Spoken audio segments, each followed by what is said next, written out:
ဆုံးလာဒီချိန်မမေရရလား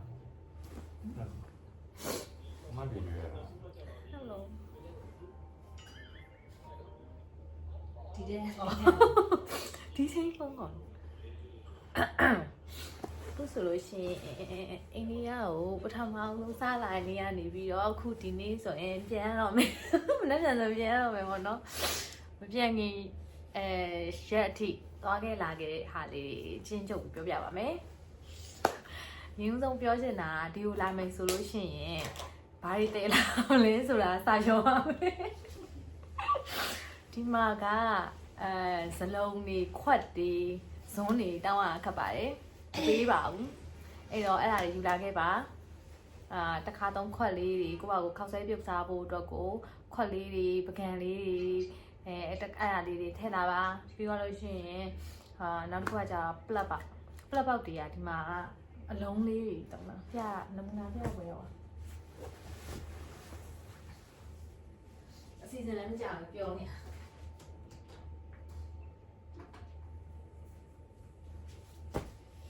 ဒီမှာဒီပလက်ပေါက်ဒါလေးမီးထိုးတဲ့ပလက်ပေါက်ဒီလိုအလုံးလေးဘယ်လိုခေါ်ဘယ်လိုခေါ်ဟာ extension ကောင်းပေါ့ extension ကောင်း ပါအလုံး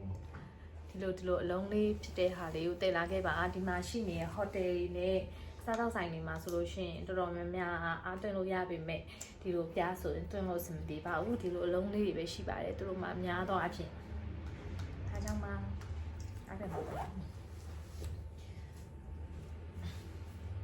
ပြီးွားရေဘာယူရမှာလဲဆိုတော့နောက်တစ်ခါကျတော့ tissue ယူပါ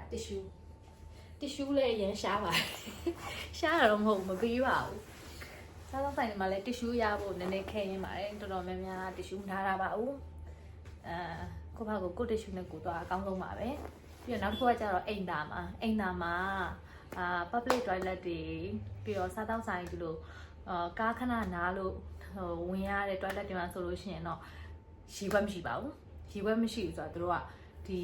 စီပုံးလို့လက်ကင်စီပုံးလို့ဟာလေးကိုခေါင်းဖြတ်ပြီးတော့အဲ့ဒါကိုရေပုံးလုပ်ထားတာပါအဲ့တော့အဲ့ဒီရေပုံးနဲ့ဘလို့မှ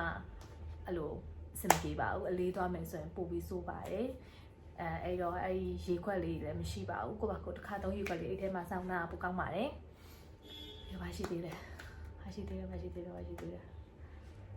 ပြီးတော့စောင်းရလီလာမယ်ဆိုလို့ရှိရင်အရန်အေးပါတယ်အရန်အေးရဆိုတာ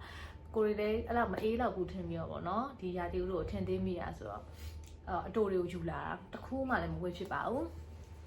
ပြီးတော့လက်ချက်တွေထည့်လာလည်းတခုမှမဖြစ်ပါဘူးအေးလို့အင်ကြီးနှစ်ထပ်သုံးထပ်နဲ့နေရပါတယ်အဲ့တော့လာမယ်ဆိုရင်ဝဲသားကိုတစ်ချက်ကြည့်ပြီးတော့ဒီဂရီကိုတစ်ချက်ကြည့်ပြီးတော့ပြင်ဆင်လာပါပြီးတော့ရမ်းအေးတဲ့ခါကျတော့အဝတ်တွေလည်းလျှော်ဖို့ခက်ခဲရှိပါတယ်တနေရာနဲ့တနေရာကိုဇက်တိုက်ကူးနေမယ်ဆိုရင်ပို့ပြီးခက်ခဲရှိရတဲ့အတွက်ဝက်စားတွေအတွင်းငံတွေကိုကြာတော့လုံးလောက်ထည့်လာပါပြီးတော့ဘာရှိသေးလဲဘာယူလာခိုင်းအောင်ပါဘောဝချက်ကကိုညာရင်တလာတော့ဟုတ်တယ်လာပြီလေဟုတ်တယ်ဘောဝချက်ကတွေကိုအများကြီးမတည်လာပါနဲ့နှစ်ထည်လောက်ကိုတကယ်နွေးတဲ့ဟာမျိုးလေးကိုပဲတည်လာပါအင်ကြီးကိုစားရများပြီးတော့တနေရာနဲ့တနေရာသွားလာတဲ့ခါကြလို့ရှိရင်တရားပြူတာခက်ခဲရှိနိုင်ပါတယ်ဘာလို့လဲဆိုတော့သူတို့ရှိမှာဂုံးကြော်တရားတွေဖျက်ရတယ်လှေကားအတက်ဆင်းတွေများပါတယ်အမြင့်တွေဖျက်ရများတယ်ပြီးတော့ဟိုတယ်တွေမှာဆိုလဲဝန်ထမ်းတွေကတောင်းတန်းကိုကူပြီးတော့မတည်ပေးပါဘူးကိုယ့်ထုတ်ကိုဆွဲပြီးကိုယ့်ထုတ်ကိုထမ်းပြီးတက်ရပါတယ်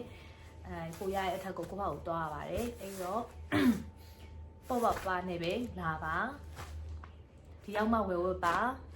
ပြီးတော့ဒီမှာလည်းဈေးတွေကမြန်မာနိုင်ငံဈေးနဲ့အတူတူပါပဲတကယ်တော့ပြန်တွက်ကြည့်ရင် A4 outlet တွေကထုတ်တဲ့ဈေးနဲ့ဒီမှာရှိရဝယ်စားရဲ့ຫນွေတဲ့တွေဝယ်ဝယ်မယ်ဆိုရင်ဈေးတွေကအတူတူလောက်ပဲကျပါတယ်အဲ့တော့ဒီမှာပဲဝယ်ပါ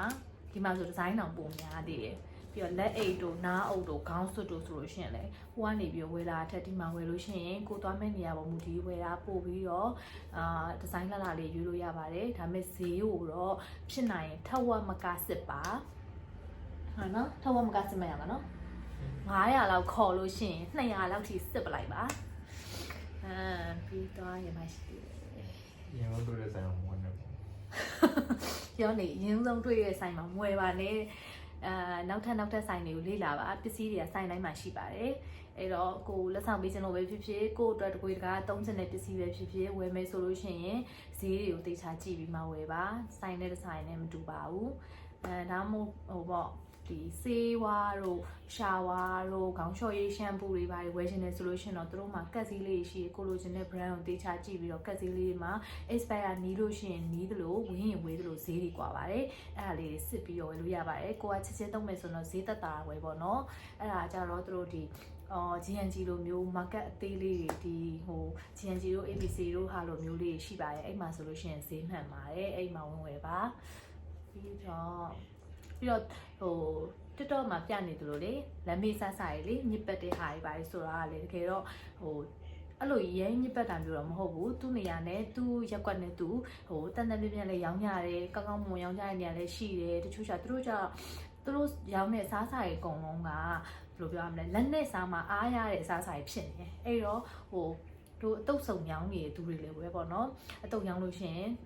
လက်တွေမစွတ်ဘူးဈေးထဲမှာဒီတိုင်းပဲနေဖက်ပြီးလက်ဆေးလိုက်နေလိုက်လက်ဆေးလိုက်နေတုပ်ပေးတယ်အဲ့သဘောမျိုးပဲသူတို့ရှိမှ share စားစာတွေကိုသူတို့လက်တွေနဲ့နေဖက်တယ်ဖြစ်ချင်တော့သူ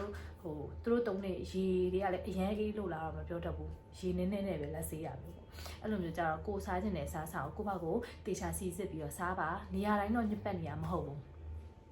ကလကတားမှာတော့လူကြီးရန်ထူတတ်တော့နည်းနည်းဆိုင်တွေကလမ်းမေးဆိုင်လေးပိုများတယ်ပို့ပြီးတော့အဲ့လိုမျိုးရောင်းနေဆိုင်တွေပိုများတော့နည်းနည်းညစ်ပတ်လို့ဖြစ်တာပေါ့နော်လူကြီးလည်းရန်ထူတတ်ပြီးတော့အင်ဂျီယာကြီးလမ်းမေးမှာအဲ့လိုအိတ်တဲ့သူတွေနည်းနည်းအဲ့လိုလူမျိုးတွေရမ်းများတဲ့အခါကျတော့နည်းနည်းညစ်ပတ်လို့ဖြစ်ပါတယ်ဒါပေမဲ့ဒီလီတို့ဒီပတ်နာတို့မှာဆိုလို့ရှိရင်တော့အဲ့လိုမျိုးမရှိပါဘူးဂါရမှာဆိုလဲသူကလည်းသူဒီတသနာနယ်မြေဖြစ်လို့ထင်ပါတယ်သူကလည်းသူအဆောင်ချက်တွေနဲ့တက်ပြင်းပြင်းရှိပါတယ်ပြောပါရှိသေးလားဟာပြောပြအောင်